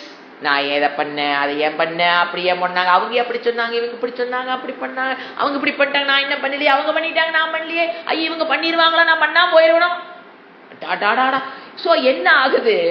You are not living at பிரசன்ட்ங்கிறது அதை கண்டுபிடிச்சிருக்காங்க. உண்மையில அதெல்லாம் ரொம்ப இந்த அளவுக்கு சூக்ஷ்மா ஒரு கிளாஸ்ல நடத்தோன்ன அதை போய் வாட்ச் பண்றாங்க பாருங்க, என்னோட விருத்தி இன்னைக்கு எப்படி வருதுன்னு. உண்மையில அதெல்லாம் பக்கா ஸ்ரத்தா டுவர்ட்ஸ் சாஸ்திரம். அப்ப பார்க்கும்போது இது உண்மை. இது நான் சொல்லிங்க, உங்களுக்குள்ள ஒருத்தர் சொல்லியிருக்காங்க. ஏன்னா உண்மை இதுதான். we are not living at present. நம்மளுடைய துக்கத்துக்கு 99% காரணம் நம்மளுடைய வாசனை தான். விருத்தி எதிலிருந்து வர வாசனை? விருத்தி எந்த விருத்தினால நமக்கு துக்கம் வருது? வாசனையிலிருந்து வர விருத்தி தான் உங்களுக்கு துக்கத்தை தரும். அட் பிரசன்ட்ல வாழ்ந்தீங்கன்னா என்ன ஜாலியா இருக்கலாம். என்ன பைத்தியம் அப்படித்தான் இருக்குது. எந்த பைத்தியமும் அது அழுகுது பார்த்துருக்கீங்களா? ஆஹா அந்த ஜிரிக்கும். ஏன் பைத்தியம் எதா பைத்தியம் அழுது பார்த்துருக்கீங்களா? இது கேட்டதுக்கு அப்புறம் எனக்கு ஷாக் ஆகி போடுது. ஓ அவங்கள பொறுத்த வரைக்கும் அவங்க ஹாப்பி. அவங்கள பெற்றவங்களுக்கு துக்கம். ஐயோ என் பையன் பைத்தியம் ஆயிட்டனே. அவங்க பொண்டாட்டியா இருந்தா அவளுக்கு துக்கம். ஐயன் புருஷன் பைத்தியம் ஆயிட்டானே, நல்லபடியா வச்சிருந்தானே இப்ப பைத்தியம் முடிச்சா அவன் பொண்டாட்டிக்கு துக்கம், அவங்க அம்மாவுக்கு துக்கம், அவங்க அப்பாவுக்கு துக்கம்.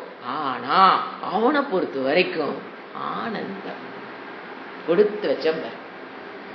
நல்ல இது வரைக்கும் நம்ம திங்க் பண்ணிருக்கோமா? ஐயோ பாவம் நாம் நினைப்போம். அது நம்மளை பார்க்கும். you are living at past or living in the future. You are not living at I am living at present. I enjoying the moment. This moment I can enjoy. நீங்க வாழ்க்கையில சந்தோஷமா இருக்கணும் முடிவு பண்ணீங்கன்னா அட் பிரசன்ட்ல வாழ்ந்தா மட்டும்தான் சந்தோஷமா இருக்க முடியும். டெஃபினட் அது. ஏங்க அப்ப எதிர்காலத்துல என்ன ஆயிருமோல யோசனை வேண்டாம். நீங்க என்ன குட்டிக்காரனை போட்டு யோசனைனாலும் என்ன நடக்குமோ நடத்தான் போகுது. என்ன மாத்தணும் நினைச்சாலும் மாறாது. மாறுங்கிறது மாறிடும். ஒண்ணு வச்சுக்கங்க, எது மாறணும்னு இருக்கோ அது மாறிடும். எது மாறாதுன்னு இருக்குதோ அது மாற போறது கிடையாது. நீங்க இங்க உட்காந்து மண்டைக்குள்ள உட்காந்து ப்ரூடிங் பண்றதுனால ஏதாவது மாறுன்னு நினைக்கிறீங்க. ஆனா நம்மளுக்குள்ள ஒரு அகங்காரத்தை விடாது நம்மள. நீ அது மாறுமா, இது மாறும் எக்ஸ்பெக்டேஷன். மாறணும் என்ன ஞாபகம் வச்சுக்கணும், மாறணும்னு இருக்கிறது கண்டிப்பா மாறும் வித்தவுட் யுவர் எஃபர்ட். மாறாததுங்கிறது என்னைக்கு மாறாது. நீங்க தலைகளா இருந்தா கூட மாற போறதில்ல. நான் கேட்கறேன், அப்புறம் அது யோசனை என்னங்க பண்ண போறோம்? யோசனை பண்ணி என்னங்க பண்ண போறீங்க? சோ அதான் என்னது லிவிங் அட் ஒன்னா என்னது பாஸ்ட். இப்ப பாத்தீங்களா, இப்ப உண்மத்தவத்து புரிஞ்சுதா? ஏன் ஞானி உண்மத்தவத்து? அவருக்கு எதிர்காலத்தை பத்தின பயமும் கிடையாது, இறந்த காலத்தை பத்தின ப்ரூடிங். நான் ஏன் அப்படி பேசுனேன், நான் ஏன் இப்படி பண்ணேன், நான் ஏன் அங்க போட, நான் ஏன் அதுவும் கிடையாது. அசப்போடுற வேலைங்கிறது அவருக்கு கிடையாது. அதனால அவர் என்னது உண்மத்தை வத்து. அதான் சொன்னேன், சைல்டு லைக்குன்னு தான் புரிஞ்சுக்கணுமே தவிர சைல்டிஷ் அதுக்கு வர நம்ம சொல்லக்கூடாது. அது ரெண்டுக்கு நிறைய வித்தியாசம் இருக்கு. அதே மாதிரிதான் பைத்தியத்தை போலதானே தவிர பைத்தியமாக அல்ல. புரிஞ்சுக்கணும், ரெண்டுக்கு வித்தியாசம் இருக்கு. சரிங்களா? அடுத்தது வதேத்துனா ஜீவயத்து. பைத்தியத்தை போல அவரு வாழ்க்கை நடத்தி கொண்டிருப்பார். ஸ்லோகத்தில் அடுத்தது அது அடுத்தது 4வது பாயிண்ட். அதாவது மிருகத்தை என்ன சொல்ற நைகமக கோச்சரியாம். அடுத்தபடி கோச்சரியாம் நைகமக சரே. சரேத்துனா வாழ்வான், அவ்வளவுதான். எப்படி வாழ்வாராமா? கோச்சரியாம் நைகமக. Beautiful word. அப்படின்னாங்க பசுவை போல். கோன்னு என்ன? பசுதானே. கோ சரியா ஒரு பசுவைனா விலங்குகளுக்கு பசுன்னு ஒரு வேர்டு இருக்குங்க. விலங்கு பசுவுக்கும் பசுன்னு வேர்டு இருக்கு. இங்க விலங்குகள், விலங்குகளை போல் நைகமக. என்னங்க இது இமேஜினேஷன் எட்லியே. விலங்குகளை போல் அவர் நைகமகனா என்னன்னா இப்போ நைகமங்கிற வேர்டு எதுலேருந்து வந்து பார்த்தீங்கன்னா நிகமம்னு பேர். நிகமத்திலிருந்து வந்த வேர்டு தான் நைகமகா. இப்போ நைகமக இஸ் ஈக்குவல் டு ஞானிங்கிறார். என்ன அப்படின்னு கேட்டீங்கன்னா, நிகம அப்படின்னா இப்போ ஒருத்தருக்குள்ள ஒரு எப்போவுமே உள்ள ஒரு ப்ரெஷர் இருக்கும். அதுக்கு நியமத்தோடு வாழணும் அப்படிங்கிற ப்ரெஷர் நமக்குள்ளே இருக்கா இல்லையா? தர்மத்துக்கு விட்டு வாழணும், ஒரு சிவிலைஸ்டு பர்சனாக நம்ம வாழணும் அப்படின்னு நம்ம உள்ள திங்க் பண்ணுறோமா இல்லையா?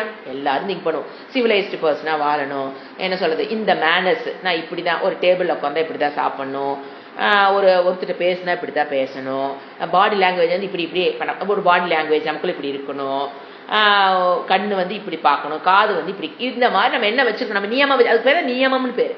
we have so much of நியமாஸ். இப்படி பேசணும், இங்கே போகணும், இங்கே போகக்கூடாது, இப்படி ட்ரெஸ் பண்ணிக்கணும், ஐயா இப்படி ட்ரெஸ் பண்ணிக்கணும், தூங்க போனால் ஒரு ட்ரெஸ்ஸு அப்படி தான் இருக்கணும், கல்யாணத்துக்கு போனால் இது மாதிரி என்ன வச்சுருக்கோம், நம்ம எத்தனை நியமம் வச்சுருக்கோம், ட்ரெஸ் கோடு வச்சுருக்கோம், ஒரு ஆஃபீஸ்க்கு போனால் இந்த ட்ரெஸ்ஸு, வீட்டில் இருந்தால் அந்த ட்ரெஸ்ஸு, இதுக்கு பேர் நியமன்னு பேர், நைகமகா.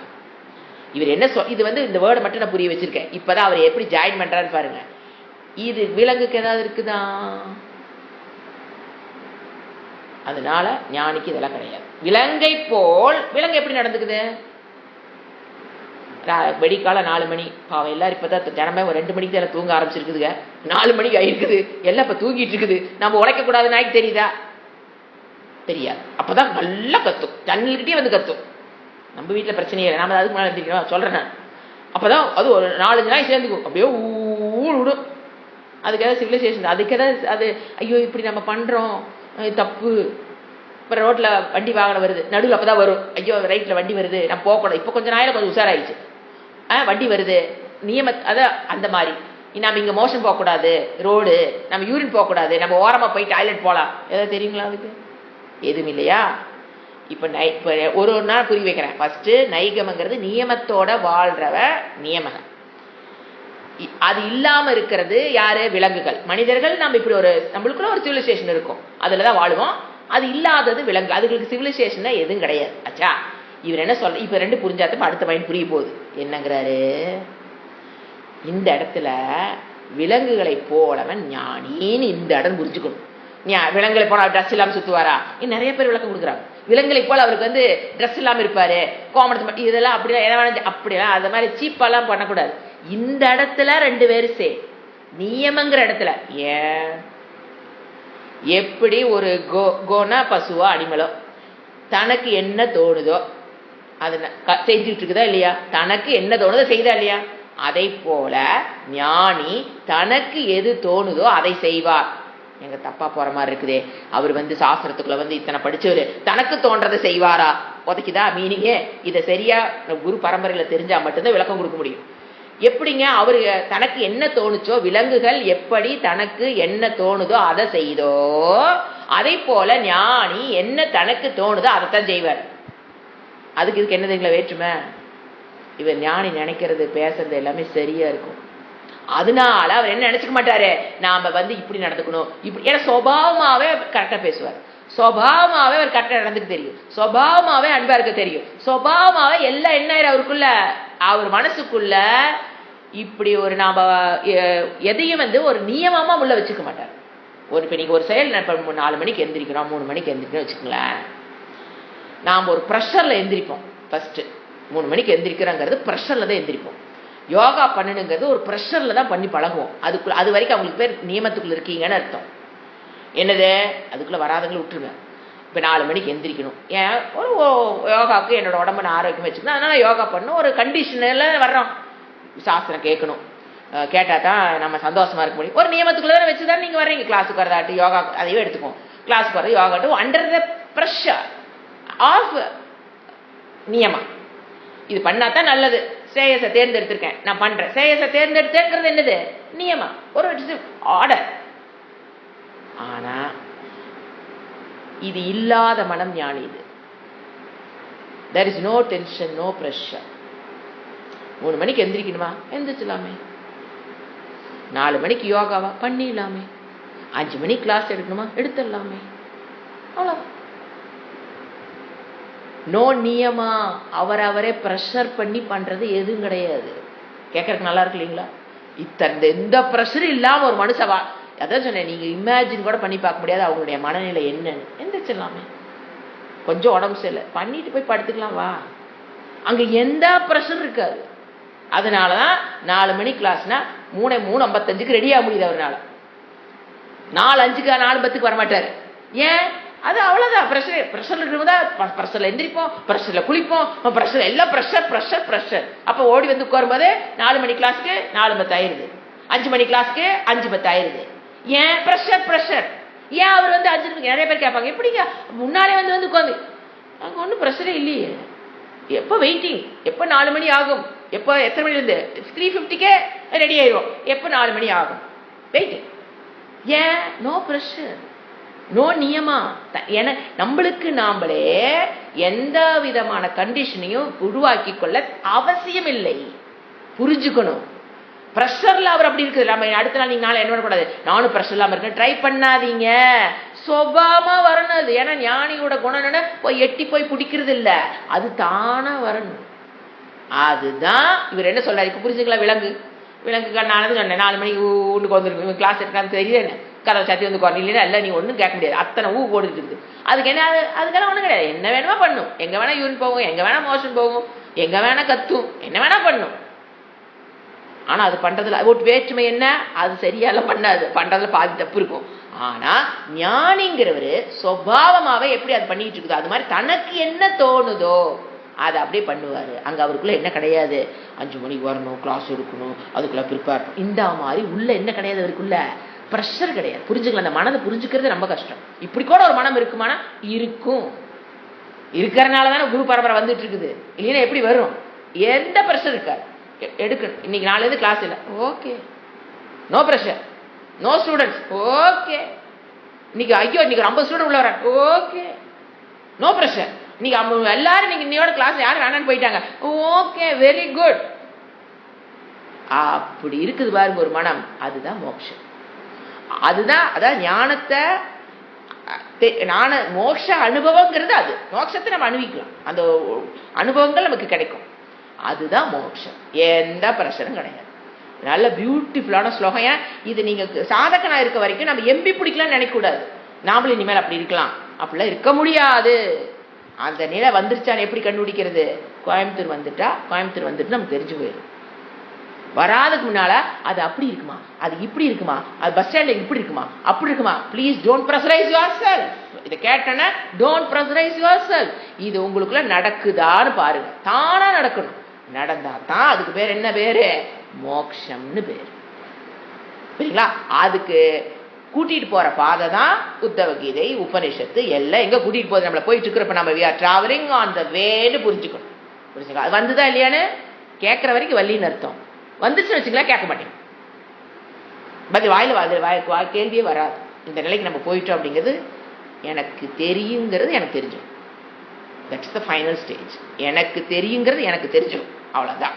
அதுதான் மோட்சம். சரிங்களா? அடுத்த ஸ்லோகம் ஒன்னு அப்படியே முத்தா. இந்த மாதிரி விளக்கங்கள் எங்கேயுமே கிடையாதுங்க. நீங்க எந்த டெக்ஸ்டுக்கு போங்க, யூஸ்வலா உத்தவ கீதைன்னு எல்லாம் பயப்படுவாங்க. ஐயோ அப்பா 400-300 கிளாஸ் வருமே, இது எந்நேரம் எடுக்கிறது, எந்நேரம் வந்து கேட்கறது. ஆனா இதுல ஒரு விஷயத்துல இருக்கிறது வேற எங்கேயுமே நீங்க பார்க்க முடியாது, எந்த இதுலயும் கிடையாது. கொஞ்சம் விசார சாகரம் கொஞ்சம் இந்த அளவுக்கு வரும், பட் அது இதை விட இன்னொரு மடங்கு பெரிய டெக்ஸ்ட். அதுக்கு நான் 1000 கிளாஸ் முடிக்க, இது அது ஒரு 300ல முடிக்கலாம்.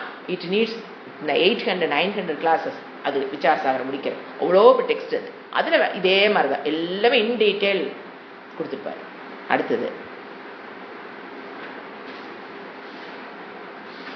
கோச்சரியா சமாஸ்ரயேத். வேத 30வது ஸ்லோகம். வேதவாதரத ந ஸ்யாத் ந பாக்கண்டி ந ஹைதுகஹ சுஷ்கவாத நிவாதேன கஞ்சித்து பக்ஷம் சமாஸ்ரயேத். மீனிங் எழுதிக்கலாம். ஒரு ஈஸியான ஸ்லோகம். இது யார்? அதே தான் ஞானியுடைய ஞான நிஷ்டையில் இருப்பவனுடைய குணம். அதனால நான் என்ன பண்ணல, அவருக்கு நான் உங்களுக்கு எந்த விதியும் நான் கொடுக்கலிங்கிறத சொல்றாரு. அப்படி இருக்கிற மனசுக்கு என்ன விதி நான் கொடுக்கட்டும் அப்படின்னு கேட்கிறாரு. இப்ப அவரே திருப்பி நம்பிட்டேன். இப்படி இருக்கிற மனசுக்கு நான் என்ன விதி கொடுக்க முடியும்? எப்படிப்பட்ட மனம்? வேதவாத ரதக ந ஸ்யாத். வேதவாத ரதக ந ஸ்யாத். கர்மகாண்டத்தில் சொல்லப்பட்டுள்ள விஷயங்களில் அவர் ரமித்துக் கொண்டிருக்க வேண்டும் என்று நினைக்க மாட்டார். பூஜை பண்ணணும், புனஸ்காரம் பண்ணணும், தியானம் பண்ணணும், மெடிடேஷன் பண்ணணும், கர்ம யோகம் பண்ணணும், இந்த மாதிரி யோகம் பண்ணணும், யக்னம் பண்ணணும், ஏது யக்னம் தானம் தபம் ஏதுலேயே அவர் ரமித்து கொண்டிருக்க மாட்டார். Beautiful word. அப்போ கர்மகாண்டத்திலே போக மாட்டாரா? கர்மகாண்டத்தை தூக்கி போட்டாரா? இதுக்கு தான் சொன்னேன். அதாவது வேதத்துக்கு வந்துங்க பிரமாணம்ங்கிற ஸ்டேட்டஸ் அவர் ஞானத்தை அடையிற வரைக்கும் தான் அதுக்கு பிரமாணங்கிற ஸ்டேட்டஸ் இருக்கும். அவர் ஞானத்தை அடைஞ்சதுக்கு அப்புறம் அது பிரமாணுங்கிற ஸ்டேட்டஸ் அதே இழந்து விடும் சொன்னா அதுதான் இது. கர்ம காண்டத்துக்குள்ள வரவே வர மாட்டார்ல, அதுல ரமிக்க மாட்டார். இப்ப லோகக்ஷேமார்த்தம் நம்ம சொல்லி கொடுக்குறோம், இதை பண்ணுங்க அதை பண்ணு, ஆனா அதுல சுகம் காணலாம் ரமிச்சுக்கிட்டு இருக்கிற வேலை அவர் இருக்காது. What others we are teaching. உடனே பாரு அவங்களே என்ன இதெல்லாம் தானே ஒண்ணிட்டு இருக்காங்கன்னு தப்பா பண்ணக்கூடாது. லோகக்ஷேமார்த்தம் அது யூ ஹாவ் டு டூன்னு பண்றமே தவிர அவருக்கு என்ன இருக்காது. இது அதுல ரமிக்கிறது என்ன தெரியுங்களா? இதை சொன்னா இது நமக்கு இது கிடைக்கும், இதை பண்ண இது கிடைக்கும், அதுல ரமிக்கிறது வேலை அவருக்கு இருக்காது. அடுத்தது நேசியாத்து. அடுத்து பாருங்க, பாக்கண்டி சியாத்து நேசியாத்து. பாக்கண்டி நேசியாத்து. அந்த நேசியாத்துங்க இருக்க மாட்டான்னு அர்த்தம். பாக்கண்டி அப்படின்னா உடனே அடுத்த வார்த்தை எப்படி ஜட்ஜ் பண்றாரு பாருங்க. வேதத்தினுடைய பூர்வபாகமாகிய கர்மகாண்டத்தில் அவர் ரமித்துக் கொண்டிருக்க மாட்டார், கற்பனை பண்ணிட்டு இருக்க மாட்டாரு. இது கிடைக்கும், இதை போட்டாத வாங்கலாம், இதை போட்டாத வாங்கலாங்கிறதெல்லாம் இருக்காது. டக்குன்னு அடுத்து என்ன பண்றாரு, அதில் இருக்கிற தர்மத்துல விலக மாட்டார். கண்டினியூஸ் பாக்கண்டி என்னைக்கும் அந்த கர்மகாண்டத்துல என்னென்ன தர்மங்களை கத்துக்கிட்டாரோ அதுல இருந்து என்னைக்கும் விலகமா. பாக்கண்டி beautiful word. Never ever he get out of dharma. கர்மகாண்டத்தை விட்டு வெளியே வந்துட்டாரே தவிர அங்க சொல்லப்பட்ட தர்மங்கள் இருக்கு பாத்தீங்களா, அதுல இருந்து அவர் என்னைக்கோ பாக்கண்டி விருத்தமாக வேத விருத்த ஆச்சரவானா இருக்க மாட்டாரு. வேத விருத்த வேதத்தில் சொல்லப்பட்ட தர்மத்துக்கு ஆப்போசிட் அவரு ஆச்சரவான் இருக்க மாட்டாரு. நீதி நெறி தவறாமல் எத்திக்ஸ் விட்டுட்டு வாழ மாட்டாரு. ஒரே வேர்டு ஈஸியா சொன்னா அதுல இருக்கிற எத்திக்ஸ் விட்டுட்டு வாழ மாட்டார். அடுத்து என்ன, ஹைத்துக்கக. இது ஒரு ஈஸி அழகான வேர்டு. ஹைத்துக்ககனாங்க ஐத்துக்கக சியாத்து ஆட் பண்ணிக்கலாம். ஒன்னொன்லி சாத்து சியாத்து. ஹைத்துக்கக சியாத்துனா தேவையில்லாம வாதம் செய்ய மாட்டார். எந்த யாருக்கு எதுக்கு போக மாட்டாரு, ஆர்கியூமெண்ட். உனக்கு அப்படி தோணுதா, சரி வச்சுக்கோ, ஆளை விடு, waste of time and energy for me மனசுக்குள்ள நினைச்சுக்கிட்டு நோ வாதம். ஒரு தொய்தி வராரு, நான் வேற நீ வேறதான், இறைவன் வேற நான் வேறதான், நீ எப்படி சொன்ன, உனக்கு வேற வேறன்னு தோணுதா, ஓகே நான் அதை ஒத்துக்கிறேன்னு வாதத்துக்குள்ள போய் சிக்க மாட்டார். அதாவது வாதம் நாங்க சங்கராச்சாரிய பண்ணாத வாதம் உலகத்துல யாருமே பண்ணல. அப்ப அவர் பண்ணாரு, அப்ப ஞானி இல்லைன்னு சொல்லக்கூடாது. அவரு தன்னுடைய அத்வைத கருத்தை நிலைநாட்டுவதற்காக வாதம் பண்ணாரு. இது பேர் விதண்டாவாதம். நான் சொல்றது விதண்டாவாதம் பேரு. அது சம்வாதம் பண்ணித்தான், விதண்டாவாதம் பண்ண மாட்டார். அர்த்தமற்ற வாதங்கள் டிவியில பாக்குறோம் இல்லைங்களா, அப்பெல்லாம் பார்ப்போம். ஒரு ஈவெண்ட் நடந்திருந்தா 4 பேர் வந்துக்குவாங்க. இவனை சொல்லுவான், அவன் சொல்லுவான், அவன் சொல்லுவான், அவன் சொல்லுவான். வேறு பிராண்டட் கட்சிக்காரங்க அதை அப்படியே தப்பு, அந்த கட்சிக்காரன் அதை அப்போ ஒரு மாதிரி பண்ணுவான், இன்னொரு கட்சிக்காரன் அந்த சீனை இன்னொரு மாதிரி மாற்றுவான். இதுக்கு பேர் தான் விதண்டாவாதம். அது பண்ண மாட்டார். சுஷ்கவாத விவாதே ந கஞ்சித். அந்த விவாதம் என்னன்னாங்க, இந்த விவாதத்துக்கும் போக மாட்டார். என்னன்னாங்க, இப்ப நம்ம யுக்தி அதாவது லாஜிக், ஞானியை பொறுத்த வரைக்கும் ஸ்ருதி தான் முக்கியம், லாஜிக்ங்கிறது செகண்டரி.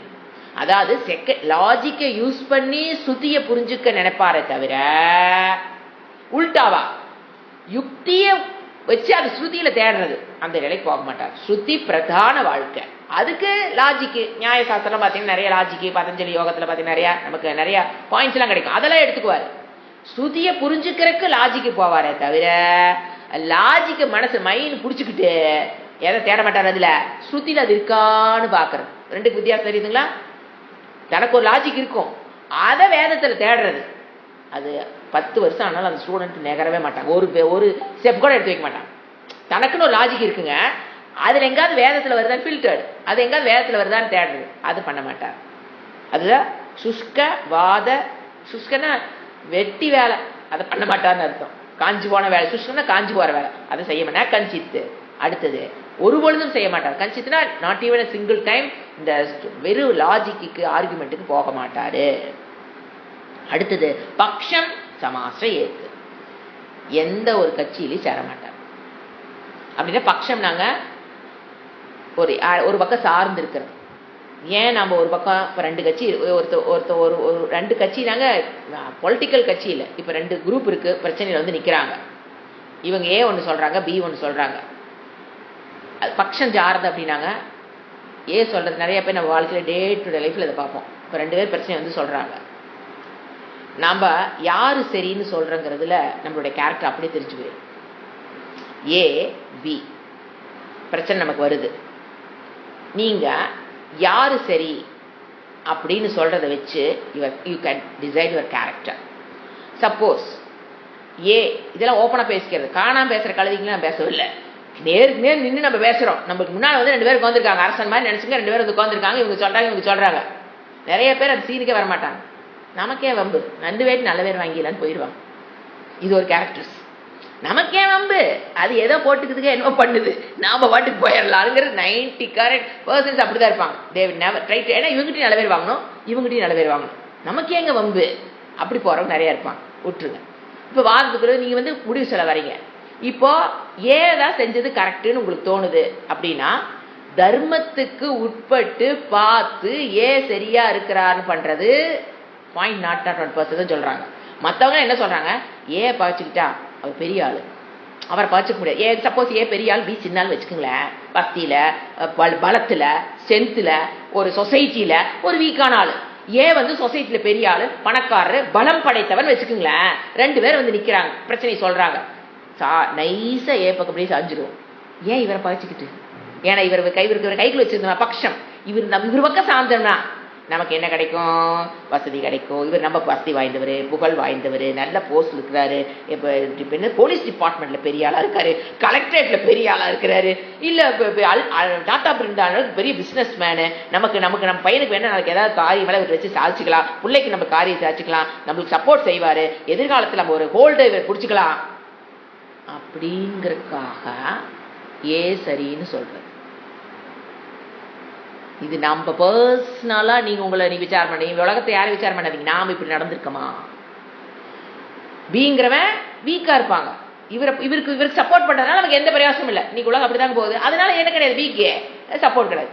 இந்த புத்தி யாரு கிடையாது, ஞானிக்கு கிடையாது. வந்து நின்னா ஏய் நீ பெரிய ஆளா இருந்தாலும் சின்ன பெரிய ஆளு ஆசை நீ பண்ணு, தப்புனா தப்பு, தலை சீவரியா சீவிக்கும். நீ சின்னவன், நீ ரைட் பண்ணிருக்கியா, நீ சின்னவனா இருந்தாலும் நீ பண்ணது சரி, நீ பெரியவனா இருந்தாலும் பெரியனா மீன்ஸ் வசதி செல்வம் போஸ்ட், பெரிய அந்த கிளப்ல பெரிய ஆளு, இந்த கிளப்ல பெரிய ஆளு, அவருக்கு கீழே இத்தனை பேர் இருக்காங்க. இதுல நடிக்கிற பாருங்க, இவங்கெல்லாம் வேதாந்தத்துல ஒரு ஸ்டெப் கூட ஏற முடியாது, ஏன் அரை ஸ்டெப் கூட ஏற முடியாது. இந்த பட்சத்துல நிக்கிறவங்கனால அதே மாதிரி ஜாதி, இவன் பெரிய ஜாதி இவன் கீழ் ஜாதி, அதனால இவன் மண்ணதெல்லாம் தப்பு, இவன் மேல் ஜாதி இவன் மண்ணதெல்லாம் சரி, இப்படி நிறைய பேர் போய் லாக் ஆகிறோம். ஜாதியில போய் லாக் ஆகும், வசதியில போய் லாக் ஆகும், பணத்துல போய் அவர் பெரிய போலீஸா இருக்காரு, அவர் எப்படிங்க பாய்ச்சிக்கிறது, ஓப்பனா சொல்லுவாங்க அவர் பண்ண தப்பு தாங்க, எப்படிங்க அவர் பாய்ச்சிக்கிறது, அடப்பாவி தர்மோ ரக்ஷதி ரக்ஷிதகத்தை விட்டு போட்டு நீ என்னத்தை போய் தர்மோ ரக்ஷதி ரக்ஷிதக, அந்த இடத்துல நீ தர்மத்தை பாதுகாக்கிறேன்னு பார்க்கணும். போலீஸா இருக்கிறா, கலெக்டர்ல பெரிய ஆளுங்கிறக்காக அவனுக்கு சப்போர்ட் பண்ணுவேன்னு நீ போனேன்னா தர்மோ ரக்ஷதியா அவுட். எங்க தர்மத்தில் வாழ்க்கையை அவுட்டும் போது உனக்கு எங்க அந்த கரண சுத்தி கிடைக்க போகுது, உனக்கு எங்க சிரமண பிராப்தி கிடைக்க போகுது, உனக்கு எங்க மனன பிராப்தி. Be alert. தலையே போனாலும் தர்மம் தான். அப்படி நிக்கிறவங்க தான் குவாலிஃபைடுங்க டு ஸ்டடி சாஸ்திரம். மற்றவங்களாம் பேசவே இல்லை. உள்ள கேட்டுக்குள்ள வர்றக்கே ஒரு பண பற்றாக்குறை வச்சுக்கோங்க. ஏதாவது நெகட்டிவ் ரூட்ல போய் கவர்மெண்ட் ஏமாத்தி பணம் வாங்கிடலாமா, இல்லாதவன் இருக்கிற மாதிரி காமிச்சு ப்ரொஜெக்ட் பண்ணி நம்ம லோன் போட்டலாமா, ஜெயோ கவர்மெண்ட்ல லோன் போட்டு வாங்கணும், இல்லாத இருக்கிற மாதிரி காமிச்சு லோன் வாங்கிடலாமா, அதெல்லாமே அதர்மம். அப்ப தர்மம் எங்க போய் அவங்கள தர்மம் காப்பாற்றும், அந்த இடத்துல தர்மத்தை விட்டுட்டோமா. எவன் தர்மத்தை காப்பாற்றுகிறானோ அவனை அந்த தர்மம் காப்பாற்றும். இதெல்லாம் இடத்துல நான் வந்து கொலை செய்ய போறேன்னா, நாம இனிமேல் போய் கொலை எங்க செய்ய போறோம், திருட வாங்க போறோம். ஒரு லோன் வாங்குற இடத்துல இருந்து நம்ம நேர்மையா இருக்கிறோம் பார்க்கணும். லோன் கட்டுற தகுதி இருந்தா வாங்கணும், இல்லையா வாங்கக்கூடாது. அவன் வந்து சீஸ் பண்ணி தூக்கிட்டு போற வரைக்கும் நம்மளால முடியாதுன்னா வாங்கியிருக்க கூடாது, கடன் வாங்கியிருக்க கூடாது. கடன் வாங்கினா கொடுத்துடணும், தாட்டு வார்த்தை சொல்லக்கூடாது. 5 மணிக்கு, அது சுவாமிஜி சொல்லுவாங்க, ஒருத்தர்கிட்ட 5 மணிக்கு வரேன்னு நீ சொல்லிட்டீங்கன்னா 4:55 போய் நின்னா நீ தர்மம்னு அர்த்தம். அங்க கணக்கு போடும் பாரு, போலாம் 4 மணிக்கு அப்பாயின்மெண்ட் ஃபிக்ஸ் பண்ணியிருப்போம், 4 மணிக்கு வீட்டு விட்டு கிளம்புறது. சில பேர் 4 மணிக்கு குளிக்க போறது. எதுக்கு? ஒரு இதெல்லாமே அதர்மம். இவங்களுக்கெல்லாம் சாஸ்திரம் இத்துணூடு கூட உள்ள போகும். ஏன்னா ஃபர்ஸ்ட்லயே அடி வாங்கிடுறாங்களே. தர்மங்கிற இடத்துல அடி வாங்கிட்டா நீங்க எப்படிங்க அடுத்ததெல்லாம் போறது? ஸோ இங்க நிக்கணும். ஒரு வார்த்தை விட்டமா 5 மணிக்கு வரேன்னா 4:55 அங்க போய் நிக்கணும். 5 மணிக்கு போனாக்கா அது என்னமோ பிலாசபி பெறது. அது ஒரு வேர்ட் சொல்றேன், மறந்து போச்சு. நீ 5 மணிக்கு போய் நின்ட்டீங்களா, பெருமை பேசாத. 4:55 போய் நிக்கிறியான்னு பாரு. அதுதான் தர்மம். அவங்க வரக்கு எதிர்பார்த்துட்டு இருக்கிறோம். சில பேர் அதெல்லாம் கேவலம் நினைச்சுக்கிறேன். நிறைய பேர் பெரிய பெரிய தலைவர்கள் மீட்டிங் போட்டா 4 மணி மீட்டிங்னா 6 மணி தான் வருவாங்க. ஏன்னு கேட்டா 4 மணிக்கே போயிட்டா தனக்கு மதிப்பு இல்லையாமா. இது உலகம் உள்டாவை நினைச்சிட்டு இருக்குதுங்க. அப்படி அல்ல. ஆயிரக்கணக்கான பேர் கூடியிருக்காங்க, நமக்காக வெயிட் பண்றாங்கன்னா அந்த தலைவன் எத்தனை மணிக்கு வரணும்? 3 மணிக்குன்னு சொன்னா 2:50 வரணும். அப்பதான் அவன் தலைவனா இருக்கிறதுக்கு யோகிதை. நான் 2 மணிக்கு மீட்டிங் டைம் கொடுத்து நான் 4 மணிக்கு வருவேன்னா அது 2 மணி நேரம் அந்த கூட்டத்தில் இருக்கிற ஜனங்கள் தண்ணி இல்லாம நின்றுக்கிட்டு வெயில நின்றுட்டு எவ்வளவு கஷ்டம். அதெல்லாம் பாப்ப வட்டி முதல்ல செய்தா இல்லையா, பாக்கிறோமா இல்லையா? நம்ம அந்த மாதிரி விஷயத்துல போய் சிக்கி அதை பட்சம் பார்க்க கூடாது. அது கட்சியா இருந்தாலும் சரி, யாரா இருந்தாலும் பட்சம் பார்க்க. யார் ஞானி பார்க்க மாட்டான். ஓம் சாந்தி சாந்தி சாந்தி. ஹரி ஓம். ஸ்ரீ குருப்யோ நமஹ. ஹரி ஓம்.